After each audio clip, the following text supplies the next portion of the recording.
Hello everyone, this is Basil. Welcome to I plus training solutions. നമ്മൾ ഇന്ന് discuss ചെയ്യാൻ പോകുന്നത് മിഡീവൽ ഇന്ത്യയിലെ ഏറ്റവും പ്രധാനപ്പെട്ട ടോപ്പിക്കായ മുഗൾ എംപയറുമായി ബന്ധപ്പെട്ട ക്വസ്റ്റ്യൻസ് ആണ്. എന്താണ് ഈ മുഗൾ എംപയറിൻ്റെ PYQ ചെയ്താലുള്ള അഡ്വാൻറ്റേജ് എന്ന് പറഞ്ഞാൽ, നമുക്കറിയാം മുഗൾ എംപയർ എന്ന് പറഞ്ഞു കഴിഞ്ഞാൽ ഒരുപാട് രാജാക്കന്മാരാൽ സമ്പന്നമായ ഒരു എംപയറാണ്. ഇന്ത്യയുടെ ചരിത്രം മാറ്റിക്കുറിക്കാനുള്ള ഏറ്റവും മികച്ച ഒന്നാണ് ഈ മുഗൾ എംപയർ എന്ന് പറയുന്ന പാറ്റേൺ. അപ്പോൾ അത് ഭയങ്കര വൈഡായിട്ട് കിടക്കുന്ന ഒരു ടോപ്പിക്കാണ്. അപ്പോൾ നമ്മൾ PYQs ചെയ്താലുള്ള അഡ്വാൻറ്റേജ് എന്താണെന്ന് വെച്ച് കഴിഞ്ഞാൽ, ഏത് സ്ഥലമാണ് അല്ലെങ്കിൽ ഏത് രാജാവിനെയാണ് ഏറ്റവും കൂടുതൽ ഫോക്കസ് ചെയ്യേണ്ടത്, ഏത് മേഖലകളിൽ നിന്നാണ് ചോദ്യം വരുന്നത് എന്നുള്ള കാര്യത്തിൽ നിന്ന് നമുക്കൊരു ഐഡിയ കിട്ടും എന്നുള്ളതാണ് PYQസിൻ്റെ ഏറ്റവും വലിയ അഡ്വാൻറ്റേജ് എന്ന് പറയുന്നത്. അപ്പോൾ നമ്മൾ ഇനിഷ്യലി എക്സാം പ്രിപ്പയർ ചെയ്യാൻ തുടങ്ങുമ്പം ആദ്യം നിങ്ങൾ ചെയ്യേണ്ട പാറ്റേൺ എന്ന് പറയുന്നത്, ഇതിനു മുമ്പ് നമ്മുടെ എക്സാമുകൾക്ക് ചോദിച്ചിട്ടുള്ള ഈ PYQs കൃത്യമായി ചെയ്തു നോക്കുക. അതായത് ഞാൻ ഈ ചോദ്യങ്ങൾ ഡിസ്കസ് ചെയ്യുമ്പോൾ അതുമായി ബന്ധപ്പെട്ട കണക്ഷൻസ് എല്ലാം ഞാൻ ഡിസ്കസ് ചെയ്ത് തരും. ആൻഡ് നിങ്ങൾക്ക് നമ്മളുടെ ആപ്പിൽ കയറിയിട്ട് ഈ പറയുന്ന നമ്മളുടെ മുഗൾ എംപയറുമായിട്ടുള്ള ഡീറ്റെയിൽ വീഡിയോ കാണാനുള്ള ഒരു ചാൻസും കൂടിയുണ്ട്. അപ്പോൾ പ്രധാനമായിട്ടും ഞാൻ എല്ലായ്പ്പോഴും നിങ്ങളോട് പറയാനുള്ളതാണ്, എക്സാംസിന് ഏറ്റവും കൂടുതൽ ഫോക്കസ് ചെയ്യേണ്ടത് PYQ എന്ന് പറയുന്ന പാറ്റേൺ ആണ്. നമ്മുടെ ആപ്സിൽ നിങ്ങൾക്ക് PYQ ചെയ്യാനുള്ള ഒരു അഡ്വാൻറ്റേജ് കൂടിയുണ്ട്. അതായത് ഈ വീഡിയോ കാണുക മാത്രമല്ല, ഈ ക്വസ്റ്റ്യനുകൾ നിങ്ങൾക്ക് നിങ്ങളുടെ ടൈം മാനേജ്മെന്റ് അനുസരിച്ച് നിങ്ങൾക്ക് ചെയ്യാനുള്ള ഒരു അഡ്വാൻറ്റേജും കൂടിയുണ്ട്. അപ്പോൾ നിങ്ങൾ ആപ്പ് ഡൗൺലോഡ് ചെയ്ത് കഴിയുമ്പോൾ നിങ്ങൾക്ക് അവിടെ PYQ സെഷൻസ് കാണും. ആ PYQ സെഷൻസിൽ നിങ്ങൾ പ്രധാനമായും ഫോക്കസ് ചെയ്യേണ്ടത് എത്ര ടൈം കൊണ്ട് എനിക്കത് ചെയ്യാൻ പറ്റുന്നുണ്ട്, ഏതൊക്കെ ഭാഗത്തു നിന്നാണ് എനിക്ക് മിസ്റ്റേക്ക് വരുന്നത് എന്നുള്ള കാര്യമെല്ലാം തിരിച്ചറിയുക. ഇങ്ങനെ ഇപ്പോൾ മിസ്റ്റേക്ക് വരാണ്, ഇപ്പോൾ എക്സാമ്പിൾ പറഞ്ഞു കഴിഞ്ഞാൽ നമുക്ക് അക്ബറിന്റെ ഭാഗത്ത് നിന്നൊരു ചോദ്യം നിങ്ങൾക്ക് കിട്ടുന്നില്ല എന്ന് വെക്കുക. ദെൻ അക്ബറുമായി ബന്ധപ്പെട്ട വീഡിയോ നിങ്ങൾ കൃത്യമായി എടുത്ത് കാണുക. അപ്പം നിങ്ങൾക്ക് പിന്നെ അതിൻ്റെ അക്ബർ എന്താണ് എന്നുള്ള കാര്യം, അതായത് മുഗൾ എംപയറിലെ ഏറ്റവും കൂടുതൽ ചോദ്യങ്ങൾ നമ്മുടെ എക്സാമിനേഷന് വന്നിരിക്കുന്നത് അക്ബറിലൂടെയാണ്. നമുക്ക് എല്ലാ ചോദ്യങ്ങളിലൂടെയും കടന്നു പോകാം. അപ്പം നിങ്ങൾക്ക് കൃത്യമായിട്ട് ഐഡിയ കിട്ടും എന്താണ് നോക്കേണ്ടത് എന്നുള്ളത്. So let's discuss about Mughal empire. So Mughal empire ഞാൻ പറഞ്ഞു, മിഡീവൽ ഇന്ത്യ, നമ്മളുടെ ഇന്ത്യയുടെ ചരിത്രത്തിലെ ഏറ്റവും പ്രധാനപ്പെട്ട ഒന്നാണ് മിഡീവൽ ഇന്ത്യ എന്ന് പറയുന്നത്. സോ മിഡീവൽ ഇന്ത്യയുമായി ബന്ധപ്പെട്ട പ്രധാനപ്പെട്ട ഫോക്കസ് വരുന്ന ഒരു ഏരിയ ആണ് ഈ പറയുന്ന നമ്മളുടെ മുഗൾ എംപയർ. നമുക്ക് ആദ്യത്തെ ചോദ്യത്തിലേക്ക് പോകാം. So who founded the Mughal empire in India? ഇന്ത്യയിൽ ആരാണ് ഈ മുഗൾ എംപയർ കൊണ്ടുവന്നിരിക്കുന്നത് എന്നുള്ള കാര്യമാണ് ചോദിക്കുന്നത്. അതായത് നമുക്കറിയാം ഈ ഡൽഹി സുൽത്താനേറ്റിലെ പ്രധാനപ്പെട്ട സുൽത്താൻമാരെയൊക്കെ അറിയാം. കുത്തബ്ദീൻ ഐബക്ക്, അലാവുദ്ദീൻ ഖിൽജി എന്നൊക്കെ പറയുന്ന ഡൽഹിയുടെ സുൽത്താൻമാരുണ്ടായിരുന്നു. ഈ ഡൽഹി സുൽത്താനേറ്റിലെ അവസാനം കുറിച്ചുകൊണ്ട് ആണ് മുഗൾ എംപയർ ഇന്ത്യയിലേക്ക് വരുന്നത്. അപ്പോൾ മുഗൾ എംപയർ ഇന്ത്യയിലേക്ക് വരുന്നത് ആക്ച്വലി ഈ മുഗൾ എംപയറിലെ പ്രധാനപ്പെട്ട നേതാവ് അല്ലെങ്കിൽ മുഗൾ എംപയർ ഇൻട്രോഡ്യൂസ്, ഈ ക്വസ്റ്റ്യൻ ആൻസർ ഞാൻ ഒറ്റ വാക്കിൽ പറഞ്ഞു നിർത്താം. C Mughal, you know that. So എന്നേക്കാൾ സ്പീഡിൽ നിങ്ങൾ ചെയ്യുക. അതായത് who founded the Mughal empire in India? It is Babur. ബാബറാണ് ഇന്ത്യയിൽ എന്ത് കൊണ്ടുവന്നിരിക്കുന്നത്? ഈ മുഗൾ എംപയർ കൊണ്ടുവന്നിരിക്കുന്നത് ബാബറാണ്. നമ്മൾ എങ്ങനെയാണ് പഠിക്കേണ്ടത് എന്നുള്ള കാര്യം നോക്കാം. അപ്പം ഈ ചോദ്യത്തിന് ഒരു ചോദ്യം ഒരു ഉത്തരം, ഇതല്ല നമ്മളുടെ സ്ട്രാറ്റജി എന്ന് പറഞ്ഞാൽ, ഞാൻ പറഞ്ഞു വൈഡായിട്ടുള്ള ഒരു ടോപ്പിക്കിലേക്ക് നമ്മൾ കടന്നു ചെല്ലുകയാണ്. നമ്മൾ ഇൻവേർഡ് ചെയ്യാണ്. ആരെ പോലെ? ബാബറിനെ പോലെ ഇൻവേർഡ് ചെയ്യാണ്. ബാബർ ഇന്ത്യ ഇൻവേർഡ് ചെയ്തു വന്ന വ്യക്തിയാണ്. ഇന്ത്യയെ ഇഷ്ടമല്ല എന്ന് സ്വന്തം ഓട്ടോബയോഗ്രഫിയിൽ എഴുതി വെച്ച വ്യക്തിയാണ് ആര്? ബാബർ എന്ന് പറയുന്നത്. സത്യത്തിൽ ബാബർ എവിടെയുള്ള മനുഷ്യനായിരുന്നു? ബാബർ ഫർഗാനക്കാരനായിരുന്നു. ബാബർ എക്സാമിനേഷൻ ചോദിച്ചിട്ടുണ്ട്. അപ്പൊ ഫർഗാനയിൽ നിന്ന് വന്ന വ്യക്തിയാണ് ആര്? നമ്മളുടെ ബാബർ എന്ന് പറയുന്നത് ഫർഗാനയിൽ നിന്ന് വന്ന വ്യക്തിയാണ് ആര്? ബാബർ. ഇദ്ദേഹം ഫർഗാനയിൽ എന്താണ് സംഭവിച്ചത് എന്ന് ചോദിച്ചു കഴിഞ്ഞാൽ, ഇദ്ദേഹത്തിന്റെ സ്വന്തം കിരീടം, അതായത് ഫർഗാനയിൽ വെച്ച് ഇദ്ദേഹത്തിന്റെ സ്വന്തം ബന്ധുമിത്രാദികൾ ഇദ്ദേഹത്തിനെ പരാജയപ്പെടുത്തി ഇദ്ദേഹത്തിനെ അവിടെ നിന്ന് കിരീടത്തിൽ നിന്ന് താഴെ ഇറക്കുക ചെയ്തു. പിന്നെയും ഇദ്ദേഹം തിരിച്ചു പിടിക്കുകയും ചെയ്തു. പിന്നെയും ഇദ്ദേഹം യുദ്ധം ചെയ്തു. പിന്നെയും ഇദ്ദേഹത്തിനെ പുറത്താക്കി. അവസാനം ഇയാൾ മടുത്തു, ഇനി അത് വേണ്ട എന്ന് തീരുമാനിച്ച് ഇയാൾ ഇന്ത്യ ഫോക്കസ് ചെയ്യാൻ പോയി, അല്ലെങ്കിൽ മധ്യ ഏഷ്യ ഫോക്കസ് ചെയ്യുക എന്നുള്ള ലക്ഷ്യത്തിൽ. മധ്യ ഏഷ്യയിലെ ഏറ്റവും പ്രധാനപ്പെട്ട പാറ്റേൺ ആണ് ഇന്ത്യയുടെ നോർത്ത് ഇന്ത്യ ഫോക്കസ് അടിക്കുക എന്ന് പറയുന്ന പാറ്റേണിലേക്ക് ബാബർ വന്നു. അങ്ങനെ ബാബർ ഇന്ത്യയിലേക്ക് വരികയാണ്. അന്ന് ഇന്ത്യ ഭരിച്ചുകൊണ്ടിരിക്കുന്ന ഡൽഹിയുടെ സുൽത്താൻമാരാണ് ആ സമയത്ത് ഇന്ത്യ ഭരിക്കുന്നത്. ഡൽഹിയുടെ സുൽത്താൻമാരാണ്. ഡൽഹിയുടെ സുൽത്താൻമാരിലെ ലോധി വംശത്തിലെ അവസാനത്തെ സുൽത്താനായ ഇബ്രാഹിം ലോധി എന്ന് പറയുന്ന വ്യക്തി. സോ ഇബ്രാഹിം ലോധി എന്ന് പറയുന്ന വ്യക്തിയെ ബാബർ പരാജയപ്പെടുത്തി. ഏത് യുദ്ധത്തിലാണ് പരാജയപ്പെടുത്തിയത് എന്ന് ചോദിക്കും. അതായത് ഈ മിഡീവൽ ഇന്ത്യ പഠിക്കുമ്പോൾ അല്ലെങ്കിൽ മുഗൾ എംപയർ പഠിക്കുമ്പോൾ നമ്മൾ ഇന്ത്യയുടെ ചരിത്രത്തെ മാറ്റിക്കുറിച്ച 3 പ്രധാനപ്പെട്ട യുദ്ധങ്ങളാണ് പഠിക്കുന്നത്. 3 പ്രധാനപ്പെട്ട യുദ്ധം 1526 1526 യുദ്ധത്തെ കുറിച്ചാണ് അവർ ചോദിക്കുന്നത്. സോ 1526 30 വർഷങ്ങൾക്ക് ശേഷം 30 വർഷങ്ങൾക്ക് ശേഷം 1556 30 വർഷങ്ങൾക്ക് ശേഷം 1556. പിന്നീട് 1 നിന്ന് 7 കുറച്ചാൽ 6, 6 നിന്ന് 1 കൂട്ടിയാൽ 7. ഓപ്ഷൻ കാണും, അതുകൊണ്ട് നിങ്ങൾക്ക് എളുപ്പത്തിൽ ഓർത്തിരിക്കാൻ പറ്റും. 1 നിന്ന് 7 കുറച്ചാൽ 6, 6 നിന്ന് 1 കൂട്ടിയാൽ 7. 1761. ഈ 3 വർഷങ്ങൾ ഒരു കാരണവശാലും മറന്നു പോകാൻ പാടില്ല. First war of Panipat, second war of Panipat, third war of Panipat. ഇതാണ് പാറ്റേൺ. അതായത് ഇന്ത്യയിലെ ഹരിയാന എന്ന് പറയുന്ന സ്ഥലത്താണ് ഈ പാനിപ്പട്ട് സ്ഥിതി ചെയ്യുന്നത്. ഇന്ത്യയിലെ ഹരിയാന എന്ന് പറയുന്ന സ്ഥലത്താണ് ഈ പാനിപ്പട്ട് സ്ഥിതി ചെയ്യുന്നത്. ഇന്ത്യയുടെ ചരിത്രത്തെ മാറ്റിക്കുറിച്ച പല യുദ്ധങ്ങളും, അതായത് ഫസ്റ്റ് വാർ ഓഫ് തരൈൻ എന്ന് പറയുന്ന ഒരു യുദ്ധം. ഫസ്റ്റ് വാർ ഓഫ് തരൈനിലാണ് ഡൽഹി സുൽത്താനേറ്റുകൾക്ക് ഇങ്ങോട്ട് സ്റ്റാർട്ട് വരുന്നത്. First war of തരൈനിലാണ്.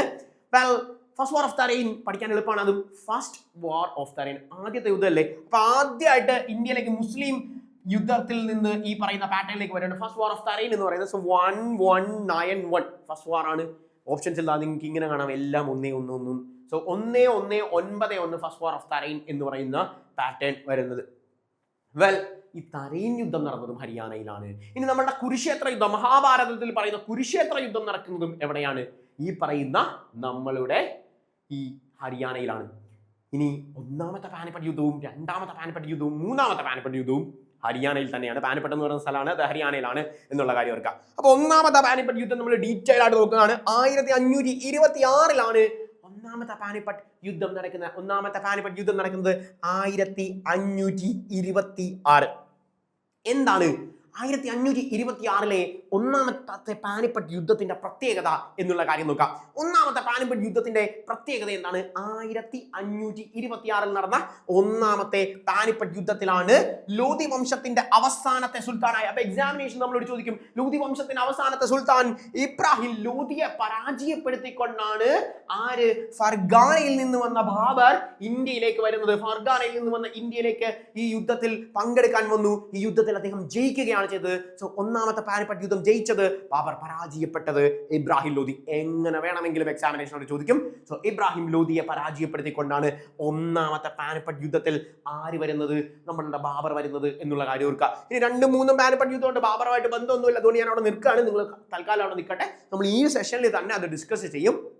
അതായത് നിങ്ങൾ നമ്മളുടെ എല്ലാ മുക്കും മൂലയും അരിച്ചു പറക്കിക്കൊണ്ടാണ് ക്വസ്റ്റ്യൻ സെഷൻസ് പോകുന്നത്. അപ്പോൾ PYQ നമ്മൾ ഇട്ടിരിക്കുന്നത് ഇനി നിങ്ങൾ മുഗളം പേർ എടുത്തു പഠിക്കേണ്ട, അതല്ലാതെ ഈ ക്വസ്റ്റ്യനിൽ നിന്നൂടെ പഠിച്ചു പോകുക എന്നുള്ളതാണ് നമ്മളുടെ ലക്ഷ്യം. അപ്പൊ നമ്മൾ നോക്കുന്ന 1526 ബാബർ ഇന്ത്യയിലേക്ക് വരികയായിരുന്നു എന്ന് നമ്മൾ പറഞ്ഞു. ബാബർ ഇന്ത്യയിലേക്ക് വന്നു. ഇബ്രാഹിം ലോധിയെ പരാജയപ്പെടുത്തിക്കൊണ്ടാണ് ബാബർ വരുന്നത് എന്നുള്ള കാര്യവും നമ്മൾ പറഞ്ഞു. ഇബ്രാഹിം ലോധി വംശത്തിന്റെ അവസാനത്തെ സുൽത്താനാണ് എന്നുള്ള കാര്യവും നമ്മൾ ഡിസ്കസ് ചെയ്തു. അപ്പൊ ലോധി വംശത്തിന്റെ അവസാനത്തെ സുൽത്താനായ ഇബ്രാഹിം ലോധിയെ പരാജയപ്പെടുത്തിക്കൊണ്ടാണ് നമ്മളുടെ ബാബർ ഇവിടെ വരുന്നത്. അപ്പൊ 1526 ഫസ്റ്റ് വാർ ഓഫ് പാനിപ്പട്ട് എന്ന് പറയുന്ന യുദ്ധമായിരുന്നു ആ യുദ്ധത്തിന്റെ പ്രത്യേകത എന്ന് നമ്മൾ പറഞ്ഞു. പിന്നെ നമുക്ക് സെക്കൻഡ് വാർ ഓഫ് പാനിപ്പട്ട് ഉണ്ട്, തേർഡ് വാർ ഓഫ് പാനിപ്പട്ട് ഉണ്ട്. അവിടെ നിൽക്കട്ടെ തൽക്കാലം. സോ 1526 ബാബർ ഇങ്ങോട്ട് വന്നു. ഇന്ത്യയിലേക്ക് റോസാ ചെടി കൊണ്ടുവന്ന വ്യക്തി ആരാണ് എന്ന് ചോദിച്ചാൽ അത് ബാബറാണ്. ഇന്ത്യയിലേക്ക് റോസാ ചെടി കൊണ്ടുവന്ന് വെച്ച വ്യക്തി ആരാണെന്ന് ചോദിച്ചാൽ അത് ബാബറാണ്. ഇനി ഇന്ത്യയിൽ പീരങ്കികൾ കൊണ്ട് ആദ്യമായി യുദ്ധം ചെയ്തത് ആരാണെന്ന് ചോദിച്ചാൽ അതും നമ്മുടെ ബാബർ തന്നെയാണ്. അപ്പൊ ഇന്ത്യയിൽ പീരങ്കി കൊണ്ട് യുദ്ധം ചെയ്ത വ്യക്തിയും ബാബർ തന്നെയാണ് എന്നുള്ള കാര്യം ഓർക്കുക. അപ്പൊ 1526 മുഗൾ സാമ്രാജ്യത്തിന്റെ അധികാരത്തിലേക്ക് എത്തിയ വ്യക്തിയാണ് ബാബർ. 1526 മുതൽ 1857 റിവോൾട്ട് ഓഫ് 1857 നിങ്ങൾ കേട്ടിട്ടുണ്ടായിരിക്കും. 1887 നമ്മൾ ബ്രിട്ടീഷുകാർക്കെതിരെ നടത്തിയ റിവോൾട്ടാണ്. സിപ്പോയി മ്യൂട്ടിനി എന്നറിയപ്പെടുന്ന, അല്ലെങ്കിൽ ഡെവിൾസ് വിൻഡ് എന്നറിയപ്പെടുന്ന, ഫസ്റ്റ് വാർ ഓഫ് ഇൻഡിപെൻഡൻസ് എന്ന് ഇന്ത്യക്കാർ വിളിക്കുന്ന, എന്നാൽ സിപ്പോയി മ്യൂട്ടിനി എന്ന് ബ്രിട്ടീഷുകാർ പറയുന്ന അവർ കളിയാക്കി ഡെവിൾസ് വിൻഡ് എന്ന് വിളിച്ചു പറഞ്ഞ ചെകുത്താന്റെ കാറ്റ് എന്ന് വിളിച്ചു കൂവിയ റിവോൾട്ട് ഓഫ് 1857 അവസാനത്തെ മുഗൾ രാജാവ് ഉണ്ടായത്. അദ്ദേഹത്തിന്റെ പേരാണ് ബഹദൂർ ഷാ സാഫർ അല്ലെങ്കിൽ ബഹദൂർ ഷാ രണ്ടാമൻ. സോ ബഹദൂർ ഷാ സാഫർ, ബഹദൂർ ഷാ രണ്ടാമൻ എന്ന് പറയുന്ന വ്യക്തി 1857 ഞാൻ എന്തിനാണത് ഇവിടെ റിവോൾട്ട് ഓഫ് 1857 കുറിച്ചും ബ്രിട്ടീഷുകാരെ കുറിച്ചും ഒക്കെ പറഞ്ഞത് എന്ന് വെച്ചാൽ 1526 സ്റ്റാർട്ട് ചെയ്ത മുഗൾ എംപയർ എന്ന് പറയുന്ന സാധനം അവസാനിക്കുന്നത് 1857 സോ 1526 മുതൽ 1857 വരെ ഇന്ത്യയിൽ മുഗൾ സാമ്രാജ്യം ഉണ്ടായിരുന്നു. ബഹദൂർ ഷാ സാഫർ, ബഹദൂർ ഷാ രണ്ടാമൻ എന്ന് പറയുന്നത് അത്ര ശക്തനായ നേതാവൊന്നുമല്ല. പക്ഷേ എക്സാമിനേഷൻ ചോദിക്കും അവസാനത്തെ മുഗൾ ഭരണാധികാരി ആരാണ് എന്ന് ചോദിച്ചാൽ 1857 ഈ പറയുന്ന നമ്മളുടെ റിവോൾട്ടിൽ പങ്കെടുത്ത, ഡൽഹിയിൽ റിവോൾട്ടിൽ പങ്കെടുത്ത വ്യക്തിയായ ബഹദൂർ ഷാ സാഫർ അദ്ദേഹം റിവോൾട്ടിൽ പരാജയപ്പെടുകയും ബ്രിട്ടീഷുകാർ അദ്ദേഹത്തെ രംഗൂണിലേക്ക് നാട് കടത്തുകയും ചെയ്തു. റിവോൾട്ട് ഓഫ് 1857 നമുക്ക് ഡീറ്റെയിൽ ആയിട്ട് നോക്കാനുള്ള സാധനമാണ്. രംഗൂണിലേക്ക് നാട് കടത്തി അദ്ദേഹത്തിനെ എന്നുള്ളതാണ് പ്രത്യേകത. നമ്മളുടെ ഇപ്പോഴത്തെ ബർമ്മ എന്നൊക്കെ പറയുന്ന സ്ഥലമാണ്, ഈ പറയുന്ന മ്യാൻമാർ എന്നൊക്കെ പറയുന്ന സ്ഥലമാണ് ഈ രംഗൂൺ എന്ന് പറയുന്ന കാര്യം ഓർക്കുക. എക്സാമിനേഷൻ ഓപ്ഷനിൽ രംഗൂണാണ് വരാറുള്ളത്. സോ അവസാനത്തെ മുഗൾ ഭരണാധികാരി ആരാണ്? ബഹദൂർ ഷാ സാഫറാണ്. അദ്ദേഹത്തിന്റെ മറ്റൊരു പേര് ബഹദൂർ ഷാ രണ്ടാമനാണ്. എന്നാൽ ആദ്യത്തെ ഭരണാധികാരി ബാബറാണ്. 1526 ഒന്നാമത്തെ പാനിപ്പട്ട് യുദ്ധത്തിലൂടെ ഇബ്രാഹിം ലോധിയെ പരാജയപ്പെടുത്തിക്കൊണ്ട് ഇന്ത്യയിലേക്ക് വന്ന ഭരണാധികാരിയാണ് ബാബർ ആണല്ലോ. നമുക്ക് അടുത്ത ക്വസ്റ്റ്യനിലേക്ക് നോക്കാം. അടുത്ത നമ്മുടെ ചോദ്യം, the first part of battle of Panipat was fought between Babur. ഇനി ഞാൻ പറയില്ല, നിങ്ങൾ പറയും. ഇത് നിങ്ങൾ പറയും, കാരണം നമ്മൾ ഓൾറെഡി ഡിസ്കസ് ചെയ്തു. ഇപ്പൊ നിങ്ങൾക്ക് മനസ്സിലായോ എന്തിനാണ് PYQ ഇങ്ങനെ പഠിക്കുന്നത് എന്നുള്ളത്? സി, ഇത് നിങ്ങളുടെ ഒരു ഷിഫ്റ്റിൽ വന്ന ചോദ്യമായിരുന്നു ഇത് എങ്കിൽ നിങ്ങളുടെ മറ്റൊരു ഷിഫ്റ്റിൽ വന്ന ചോദ്യമാണിത്. അപ്പൊ നമ്മൾ പഠിക്കുന്ന രീതി എന്ന് പറയുന്നത് ഒരു ചെറിയ ടോപ്പിക്കിൽ നിന്ന് വൈഡ് റേഞ്ചിലേക്ക് പോകുകയാണ്. നിങ്ങൾ നിങ്ങളുടെ ബുക്കിൽ നടുക്ക് കൊണ്ടൊരു സാധനം എഴുതിയ നിങ്ങൾ ഇഷ്ടപ്പെട്ട കളറുകൾ വെച്ച് ഇങ്ങനെ മാച്ച് ചെയ്ത് നിങ്ങൾക്ക് പോകാം. എന്താണ് ഗുണമെന്ന് വെച്ച് കഴിഞ്ഞാൽ നിങ്ങൾക്ക് കിട്ടുന്ന എഫക്റ്റ് എന്ന് പറയുന്നത് എന്താണ്? ഇതുകൊണ്ട് നമുക്ക് കിട്ടുന്ന ഗുണമെന്ന് പറയുന്നത് ഏത് ചോദ്യം ചോദിച്ചാലും നമുക്ക് ആൻസർ ചെയ്യാൻ പറ്റും. ഇതാണ് നമ്മളുടെ അഡ്വാൻറ്റേജ് എന്ന് പറയുന്നത്. സോ ഏത് ചോദ്യം ചോദിച്ചാലും നമുക്ക് ഇവിടെ നിന്ന് ആൻസർ ചെയ്യാൻ പറ്റും. നിങ്ങൾ തന്നെ പറഞ്ഞ ഉത്തരം. ഇനി ഞാൻ ഉത്തരം പറയേണ്ട കാര്യമല്ലല്ലോ. 1526 first war of battle of Panipat, Rana Sanga, Hemu, Ibrahim Lodi, Sher Shah എന്ന് പറയുന്നത് വളരെ ഈ ഓപ്ഷൻ കണ്ട പ്രത്യേകത. ഇനി ഈ പറയുന്ന ആൾക്കാരെ ഇതിൽ സ്വാമി വിവേകാനന്ദൻ ഒരു ഓപ്ഷൻ തരുമോ? ഇല്ല. ഓപ്ഷൻ തരുന്ന ആൾക്കാരെല്ലാവരും മുഗൾ സാമ്രാജ്യവുമായി യുദ്ധം ചെയ്തവരായിരിക്കും, മുഗൾ സാമ്രാജ്യവുമായി ബന്ധപ്പെട്ട ആൾക്കാരായിരിക്കും. അല്ലാത്ത ആരെയും ഓപ്ഷൻസിൽ കാണില്ല. കാരണം ഓപ്ഷനുകൾ കാണുമ്പോൾ നമ്മളെ കൺഫ്യൂസ് ചെയ്യുക എന്നുള്ളതാണ് അവരുടെ ലക്ഷ്യം. So first war of battle of Panipat was fought between Babur and Ibrahim Lodhi. നമ്മൾ പറഞ്ഞു ലോധി വംശത്തിന്റെ അവസാനത്തെ സുൽത്താനാണ് ഇബ്രാഹിം ലോധി എന്ന് പറയുന്നത്. ലോധി വംശത്തിന്റെ അവസാനത്തെ സുൽത്താനായ ഇബ്രാഹിം ലോധിയെയാണ് 1526 ബാബറിന്റെ ഫസ്റ്റ് വാർ ഓഫ് പാനിപ്പട്ടിൽ നടന്നത്. ഫസ്റ്റ് വാർ ഓഫ് പാനിപ്പട്ടിൽ 1526 ഈ യുദ്ധം നടന്നു. ലോധി വംശത്തിലെ ഇബ്രാഹിം ലോധിയെ പരാജയപ്പെടുത്തി. അടുത്ത ക്വസ്റ്റ്യനിലേക്ക് നമുക്ക് പോകാം. Well, so Baburnama was written in which language? അടുത്ത ചോദ്യം, Baburnama was written in which language? ഏത് ലാംഗ്വേജിലാണ് ബാബർനാമ എഴുതിയിരിക്കുന്നത്? നമുക്ക് ആദ്യം ഉത്തരം അങ്ങ് പറയാം, എന്നിട്ട് അതിൽ നിന്ന് കണക്ഷൻ ആയിട്ടുള്ള ഫാക്ട്സ് നമുക്ക് ഡിസ്കസ് ചെയ്യാം എന്നുള്ള കാര്യം ഓർക്കുക. ബാബർനാമ എഴുതിയത് തുർക്കി ഭാഷയിലാണ് എന്നുള്ള കാര്യം ഓർക്കുക. ഇവരെല്ലാം തുർക്കികളാണ്. അതുകൊണ്ട് ഈ പറയുന്ന പാറ്റേണിൽ ടർക്കിഷിലാണ് ഈ പറയുന്ന ബാബർനാമ എഴുതിയത്. ഇനി എന്താണ് ബാബർനാമ എന്നുള്ള കാര്യമാണ് നമ്മൾ നോക്കുന്നത്. ആത്മകഥകളുടെ രാജകുമാരൻ എന്നറിയപ്പെടുന്ന പ്രിൻസ് ഓഫ് ഓട്ടോബയോഗ്രഫി എന്നറിയപ്പെടുന്ന വ്യക്തി ആരാണ്? പ്രിൻസ് ഓഫ് ഓട്ടോബയോഗ്രഫി എന്നറിയപ്പെടുന്ന വ്യക്തിയാണ് നമ്മളുടെ ബാബർ എന്ന് പറയുന്ന വ്യക്തി. ബാബറാണ് പ്രിൻസ് ഓഫ് ഓട്ടോബയോഗ്രഫി. ആത്മകഥകളുടെ രാജകുമാരൻ എന്നറിയപ്പെടുന്നത് ബാബറാണ്.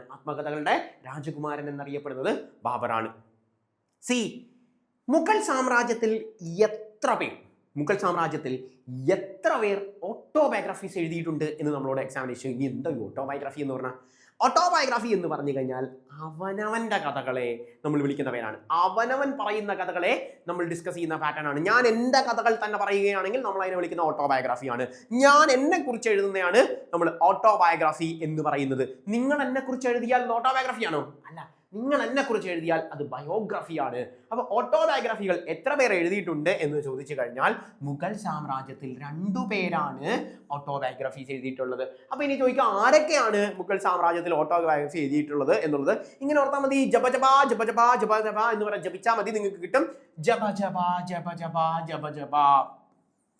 ജപ ജപ എന്ന് പറഞ്ഞാൽ മുഗൾ സാമ്രാജ്യത്തിന്റെ ചക്രവർത്തി പദവി അലങ്കരിച്ച ജഹാംഗീറും മുഗൾ സാമ്രാജ്യത്തിന്റെ ആദ്യത്തെ ചക്രവർത്തിയും ഇന്ത്യയിൽ മുഗൾ സാമ്രാജ്യത്തെ ഇൻട്രൊഡ്യൂസ് ചെയ്ത, ഇന്ത്യയിൽ റോസാപ്പൂ ഇൻട്രൊഡ്യൂസ് ചെയ്ത, ഇന്ത്യയിൽ പീരങ്കി കൊണ്ട് യുദ്ധം ആദ്യമായി ചെയ്ത, ഇന്ത്യക്കാരെ ഇഷ്ടമല്ല എന്ന് സ്വന്തം ഓട്ടോബയോഗ്രഫിയായ ബാബർനാമയിൽ പറഞ്ഞ വ്യക്തി ബാബർ ആണ്. ഇദ്ദേഹത്തിന്റെ ഓട്ടോബയോഗ്രഫിയുടെ പേര് തുസൂക്കി ബാബറി എന്നും കൂടിയാണ്. തുസൂക്കി, നിങ്ങൾ മറ്റേ സുസൂക്കി വണ്ടി ഓർത്തായി, സുസൂക്കി ബാബറി, തുസൂക്കി ബാബറി ആണല്ലോ. സുസൂക്കി എസ് ആണ്, നോ വറി. തുസൂക്കി ബാബറിയാണ്. അപ്പൊ ആ തുസൂക്കി ബാബറിയിൽ നിന്ന് ടർക്ക് കിട്ടും. ടർക്ക്, സുസൂക്കി എന്ന് പറഞ്ഞ ഓപ്ഷൻ ഇല്ല. അപ്പൊ തുസൂക്കി ടർക്കിഷ്. എക്സാമ്പിൾ ചെല്ലുമ്പോൾ പേർഷ്യൻ ആയിരുന്നോ തുർക്കി ആയിരുന്നോ നമ്മൾ കൺഫ്യൂസ് ആയിരിക്കും. ആണ് അയ്യോ ദൈവങ്ങളെ, പേർഷ്യൻ ആണോ ടർക്കിഷ് ആണോ ഉറുദു ആണോ അറബിക് ആണോ, എല്ലാ പാറ്റേൺസിലും നമുക്ക് അവിടെ വന്നിരിക്കുന്ന ഒരു പാറ്റേൺ ആണ്, നമ്മൾ കൺഫ്യൂസ്ഡ് ആവും. അപ്പോൾ ഓർക്കുക, തുസൂക്കി ബാബറിയാണ് ബാബറിന്റെ ഓട്ടോബയോഗ്രഫിയുടെ പേര്. അപ്പൊ ഈ ബാബർ നാമ എന്താ, ഇത് മറ്റൊരു പേരാണ്. അപ്പൊ തുസൂക്കി ബാബറി എന്ന എക്സാമിനേഷന് ചോദിച്ചാലും ബാബർ നാമ എന്ന എക്സാമിനേഷന് ചോദിച്ചാലും രണ്ടും ഒന്ന് തന്നെയാണ് എന്നുള്ള കാര്യം ഓർക്കുക. അപ്പൊ തുസൂക്കി ബാബറി എന്ന് പറഞ്ഞിരിക്കുന്ന ബാബർ നാമ എഴുതിയത് ആരാണ്? ബാബർ അല്ലേ എഴുതുന്നത്. സ്വന്തം ഓട്ടോബയോഗ്രഫി ഒരാൾക്കല്ലേ എഴുതാൻ പറ്റും. ബാബറാണ് എഴുതിയത്. തുർക്കി ഭാഷയിലാണ് ബാബർ ഇത് എഴുതി വെച്ചിരിക്കുന്നത്. തുർക്കി ഭാഷയിലാണ് എഴുതി വെച്ചിരിക്കുന്നത് ആണല്ലോ. തുർക്കി ഭാഷയിലാണ് ബാബർ ഇത് എഴുതി വെക്കുന്നത്. സി, പിൽക്കാലത്ത് പേർഷ്യൻ ഭാഷയിലേക്ക് ഇത് ട്രാൻസ്ലേറ്റ് ചെയ്തു. ട്രാൻസ്ലേറ്റ് ചെയ്തത് അബ്ദുൾ റഹീമാണ്. എന്ത്, ഞാൻ ആദ്യം ഒന്നുകൂടി എഴുതാം. സോ നമ്മളുടെ ബാബർ നാമ, തുസൂക്കി ബാബറി എന്നൊക്കെ പറയുന്നത് തുർക്കി ഭാഷയിലാണ് എന്നുള്ള കാര്യം പറഞ്ഞു. തുർക്കി ഭാഷയിലാണ് നമ്മളുടെ ഈ പറയുന്ന സാധനം എഴുതി വെച്ചിരിക്കുന്നത് എന്ന് പറഞ്ഞു. പിന്നീട് ഈ സാധനം നമ്മളുടെ പേർഷ്യൻ ഭാഷയിലേക്ക് ട്രാൻസ്ലേറ്റ് ചെയ്തു എന്ന് പറഞ്ഞു. ആരാണ് ട്രാൻസ്ലേറ്റ് ചെയ്തതെന്ന് പറഞ്ഞ അബ്ദുൾ റഹീമാണ് എന്ത് ഇത് ട്രാൻസ്ലേറ്റ് ചെയ്തത്. ഖാൻ, അബ്ദുൾ റഹീം ഖാൻ, ഐ ഖാൻ എന്നൊക്കെ പറയുന്നതാണ് ഫുൾ നെയിമോടെ വരുന്നത്. So Abdul Rahim Khan I Khan ഇദ്ദേഹമാണ് എന്തിനേക്ക് ട്രാൻസ്ലേറ്റ് ചെയ്തത്? പേർഷ്യൻ ഭാഷയിലേക്ക് ട്രാൻസ്ലേറ്റ് ചെയ്തത്. ആരാണ് ഈ അബ്ദുൾ റഹീം ഖാൻ ഐ ഖാൻ? അദ്ദേഹം നമുക്ക് വളരെ പ്രധാനപ്പെട്ട ഒരു വ്യക്തിയാണ്. അദ്ദേഹത്തിന്റെ ചരിത്രം പറയുന്നതിന് മുമ്പ് നമുക്ക് ക്വസ്റ്റ്യനുകളിലേക്ക് ഒന്നുകൂടി ബാക്കിലേക്ക് പോകാം. അപ്പൊ അവിടെ വെച്ച് നിങ്ങൾക്ക് മനസ്സിലാകും എങ്ങനെയാണ് ഇത് കണക്ട് ചെയ്ത് വെച്ചിരിക്കുന്നത് എന്നുള്ള കാര്യം. കണക്ട് ചെയ്ത് പഠിച്ചു കഴിഞ്ഞാൽ എക്സാമിനേഷന് ഒരു കാരണവശാലും മറന്നു പോകില്ല എന്നുള്ളതാണ് അഡ്വാൻറ്റേജ്. നമുക്ക് ഒന്ന് ചരിത്രത്തിലേക്ക് പോകാം. അബ്ദുൾ റഹീം ഖാനെ ഓർക്കാൻ വേണ്ടി നമ്മൾ ചരിത്രത്തിലേക്ക് നിങ്ങളെ കൊണ്ടുപോകുകയാണ്. സോ ചരിത്രം എന്താണ് എന്നുള്ള കാര്യം നോക്കുക. ഇവിടുത്തെ നമ്മളുടെ പ്രധാനപ്പെട്ട ചരിത്രം എന്ന് പറയുന്നത് നമ്മൾ പറഞ്ഞു 1526 യുദ്ധം എന്ന് പറയുന്ന പാറ്റേൺ. 1526 നിങ്ങൾ തന്നെ പറ യുദ്ധത്തിന്റെ പേര്. 1526 ബാബർ നടത്തിയ യുദ്ധം ഒന്നാമത്തെ പാനിപ്പട്ട് യുദ്ധമാണ്. ഒന്നാമത്തെ പാനിപ്പട്ട് യുദ്ധം ബാബർ നടത്തിയ യുദ്ധം 30 വർഷങ്ങൾക്ക് ശേഷം 1526 ഒന്നാമത്തെ പാനിപ്പട്ട് യുദ്ധവുമായി ബന്ധപ്പെട്ട് കഴിഞ്ഞിട്ട് 30 വർഷങ്ങൾക്ക് ശേഷം 1556 രണ്ടാമത്തെ പാനിപ്പട്ട് യുദ്ധം നടക്കുന്നു. മൂന്നാമത്തെ പാനിപ്പട്ട് യുദ്ധം നടക്കുന്നത് 1761. എങ്ങനെ ഓർത്തിരുന്നു ഞാൻ? 1 ൽ നിന്ന് 7 കുറച്ചാൽ 6, 6 ൽ നിന്ന് 1 കൂട്ടിയാൽ 7. 1761. നിങ്ങൾ ഒരു കാര്യം ഓർക്കണം, എക്സാമിനേഷൻ പാനിപ്പട്ട് ചോദിച്ചു കഴിഞ്ഞാൽ ഓപ്ഷൻ 4 ഓപ്ഷനിൽ 3 ഓപ്ഷൻ ഇത് തന്നെയായിരിക്കും. ഫസ്റ്റ് വാർ ഓഫ് പാനിപ്പട്ട് 1526 ആണ്, 1556 second war of Panipat 1763 third war of Panipat. ഒന്നാമത്തെ പാനിപ്പട്ട് യുദ്ധത്തിൽ പങ്കെടുത്ത വ്യക്തികൾ എന്ന് പറയുന്നത് ലോധി വംശത്തിന്റെ അവസാനത്തെ സുൽത്താനായ ഇബ്രാഹിം ലോധിയും ഫർഗാനയിൽ നിന്ന് വന്ന ബാബറുമാണ്. ബാബർ ആ യുദ്ധം ജയിക്കുകയും മുഗൾ സാമ്രാജ്യത്തിന്റെ ചക്രവർത്തി പദവി അലങ്കരിക്കാൻ ബാബർ സാധിക്കുകയും ചെയ്തു എന്നുള്ളതാണ് പ്രത്യേകത. 30 വർഷം കഴിഞ്ഞ് ബാബറിന് ഒരു മകനുണ്ടായി. ബാബറിന്റെ മകന്റെ പേര് ഹുമയൂണാണ്. ഹുമയൂണിന് മറ്റൊരു മകനുണ്ടായി. സോ ബാബറിന്റെ മകൻ ഹുമയൂണിന്റെ മകൻ അക്ബർ 13ാമത്തെ വയസ്സിൽ അക്ബർ 1556 ഹെമു എന്ന് പറയുന്ന ഭരണാധികാരിയെ പരാജയപ്പെടുത്തിക്കൊണ്ട് 1556 രണ്ടാമത്തെ പാനിപ്പട്ട് യുദ്ധത്തിൽ വെറും 13 വയസ്സായ അക്ബർ ഹെമു എന്ന് പറയുന്ന ഭരണാധികാരിയെ പരാജയപ്പെടുത്തിക്കൊണ്ട് മുഗൾ സാമ്രാജ്യത്തിന്റെ ചക്രവർത്തി പദവി അലങ്കരിക്കുകയാണ്. മുഗൾ സാമ്രാജ്യത്തിന്റെ ചക്രവർത്തി പദവി അലങ്കരിക്കുകയാണ് ആര്? ബാബറിന്റെ മകൻ, ഹുമയൂണിന്റെ മകൻ അക്ബർ എന്ന് പറയുന്ന വ്യക്തി ആണല്ലോ. അക്ബർ എന്ന് പറയുന്ന വ്യക്തി എക്സാമിനേഷൻ ഏറ്റവും കൂടുതൽ ചോദ്യം വന്നിരിക്കുന്ന അക്ബറാണ്. അടുത്ത നമ്മൾ PYQ സെറ്റുകളിലേക്ക് പോകുമ്പോൾ അക്ബർ നിങ്ങൾ കാണും. അന്നേരം ഞാൻ ചോദിക്കും, രണ്ടാമത്തെ പാനിപ്പട്ടൽ യുദ്ധത്തിൽ പങ്കെടുത്ത മുഗൾ സാമ്രാജ്യത്തിന്റെ ചക്രവർത്തിയായത് ആരാണ് എന്ന് ചോദിച്ചാൽ 13ാമത്തെ വയസ്സിൽ അത് അക്ബർ ആണ് എന്നുള്ള കാര്യം ഓർക്കുക. അക്ബർ ആരെ പരാജയപ്പെടുത്തിക്കൊണ്ടാണ് വന്നത് എന്ന് ചോദിച്ചാൽ ഹെമുവിനെ പരാജയപ്പെടുത്തിക്കൊണ്ടാണ് അക്ബർ വരുന്നത് എന്നുള്ള കാര്യം ഓർക്കുക. ഹെമുവിനെ പരാജയപ്പെടുത്തിക്കൊണ്ട് അക്ബർ മുഗൾ സാമ്രാജ്യത്തിന്റെ ചക്രവർത്തി പദവി അലങ്കരിക്കുന്നതിനെ കുറിച്ച് നമ്മൾ ഡിസ്കസ് ചെയ്തു. ഓക്കെ, സ്വാഭാവികമായി നിങ്ങളുടെ മനസ്സിൽ ഇപ്പോൾ ചിന്തയുണ്ടായിരിക്കും, 13ാമത്തെ വയസ്സിൽ ഒരു ബാലന് എങ്ങനെയാണ് ഈ യുദ്ധം ചെയ്യാൻ സാധിക്കുന്നത്? Is it possible? ഹെമുവിനെ പോലെ ഏറ്റവും ശക്തനായ ഒരു ഭരണാധികാരിയെ പരാജയപ്പെടുത്തിക്കൊണ്ട് രണ്ടാമത്തെ പാനിപ്പട്ട് യുദ്ധത്തിൽ പങ്കെടുക്കാൻ ഒക്കെ സാധിച്ചത് എങ്ങനെയാണ് എന്നുള്ളത്. 13ാമത്തെ വയസ്സിൽ ഒരു ബാലന് യുദ്ധത്തിൽ പങ്കെടുക്കാൻ ഇച്ചിരി ബുദ്ധിമുട്ടൊക്കെ ഉണ്ട്. സോ അക്ബറിനെ മുൻനിർത്തിക്കൊണ്ട് യുദ്ധം ചെയ്യുന്നത് ഭൈരം ഖാൻ എന്ന് പറയുന്ന റീജിയന്റ് ആണ്. സോ റീജിയൻ എന്താണ് എന്നൊക്കെ നിങ്ങൾ തിരുവിതാംകൂറുമായി ബന്ധപ്പെട്ടൊക്കെ നിങ്ങൾക്ക് അറിയാമായിരിക്കും. നമുക്ക് റീജിയൻ ഭരണം എന്ന് പറയും. അതായത് അടുത്ത യുവരാജാവിന് പ്രായപൂർത്തിയായില്ലെങ്കിൽ റീജിയന്റുകളായിരിക്കും ആ രാജ്യം ഭരിക്കുന്നത്. ഇതാണ് ഈ റീജിയൻ ഭരണം എന്ന് പറയുന്നത്. സോ ഭൈരം ഖാൻ എന്ന് പറയുന്ന അക്ബറിന്റെ ഏറ്റവും വേണ്ടപ്പെട്ട വ്യക്തിയാണ് ആര്? ഭൈരം ഖാൻ. നമുക്ക് പല സ്ഥലത്താണ് ചോദ്യത്തിൽ ഭൈരം ഖാനെ നമ്മൾ കാണാൻ പോകുകയാണ്. അപ്പൊ അക്ബറിന് വേണ്ടി രണ്ടാമത്തെ പാനിപ്പട്ട് യുദ്ധത്തിൽ പങ്കെടുത്തത് ഭൈരം ഖാൻ ആണ് എന്നുള്ള കാര്യം ഓർക്കുക. ഞാൻ എന്തിനാണ് ഇത് എടുത്തു പറഞ്ഞതെന്ന് ചോദിച്ചാൽ, ചില ടൈമിൽ ക്വസ്റ്റ്യൻ പേപ്പറിൽ രണ്ടാമത്തെ പാനിപ്പട്ട് യുദ്ധത്തിൽ ഹെമുവിനെ പരാജയപ്പെടുത്തി ആരാണെന്ന് ചോദിച്ചാൽ ഓപ്ഷനിൽ അക്ബർ ഉണ്ടാവില്ല. അക്ബർ ഉണ്ടായില്ലെങ്കിൽ ഭൈരം ഖാൻ ആണ് അത് എന്നുള്ള കാര്യം ഓർത്തുകൊള്ളുക. അപ്പൊ ഭൈരം ഖാൻ ആണ് എന്നുള്ള കാര്യം ഓർക്കുക.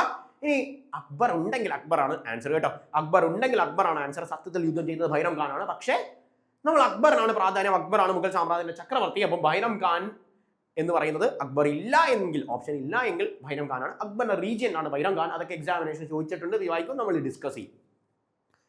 നമ്മൾ എന്തിനാണ് ഈ കഥയൊക്കെ പറയുന്നതെന്നായിരിക്കും നിങ്ങൾ ഇപ്പൊ ചിന്തിക്കുന്നത്. നമ്മൾ ആരുടെ കാര്യം പറഞ്ഞുകൊണ്ടിരിക്കുകയായിരുന്നു?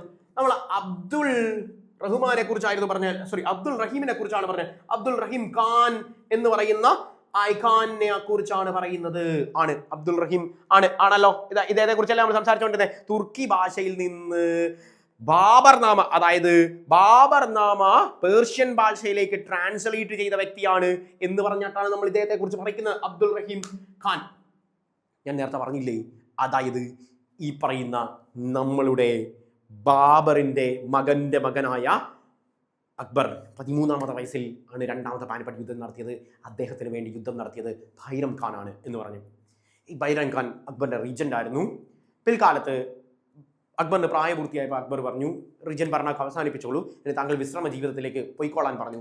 അങ്ങനെ അദ്ദേഹം വളരെ സന്തോഷത്തോടു കൂടി വിശ്രമ ജീവിതത്തിൽ പോയിട്ട് മെക്കയിലേക്ക് പോകാൻ വേണ്ടി പോയ വഴിക്ക് എന്താണ് സംഭവിച്ചത് എന്ന് ചോദിച്ചാൽ ഭൈരം ഖാനെ വധിക്കുകയാണ് ചെയ്തത്. അക്ബർ അല്ല, ഭൈരം ഖാനെ മറ്റൊരാൾ വധിക്കുകയാണ് ചെയ്തത്.